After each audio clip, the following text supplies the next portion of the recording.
বক্তব্য শুরু করছি। আমার কথা যদি কোনো ভুল ত্রুটি হয়ে থাকে সবাই ক্ষমা সুন্দর দৃষ্টিতে দেখবেন। আমরা একটা কথাই জানি, এটা আমার বাংলাদেশ, এটা আমার দেশ। এই দেশে বসবাস করে কোন জঙ্গি সংগঠন ইসকন ভারতের দালালি করে যদি এই দেশের কতিপয় হিন্দু মুসলিমদের মধ্যে লড়াই বাধায় দিতে চেষ্টা করে, তাকে আমরা দৃঢ় প্রতিবাদ করে দৃঢ়ভাবে কঠোরভাবে দমন করব। আমরা সনাতনী, আমরা মুসলিম ভাই ভাই, এখানে কোনো সংঘাত নেই, কোনো বিভেদ নেই। বিভেদ লাগায় ভারতের দালাল, ব্রাহ্মণ্যবাদী অপশক্তি কোনদিন চায় না বাংলাদেশ সুষ্ঠুভাবে হিন্দু মুসলিম একত্রিত ভাবে বসবাস করুক।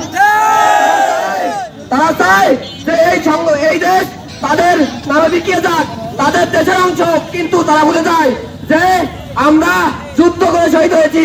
আমরা কতিপয় তাদের ব্রাহ্মণ্যবাদের করাচারে আমরা নিষ্পেষিত হব না। আমরা সেই জাতি না। আমরা বারবার উঠে দাঁড়িয়েছি, আমরা আবার উঠে দাঁড়াবো। আমরা ইসকনের বিরুদ্ধে কথা বলছি। ইসকন একটি জঙ্গি সংগঠন।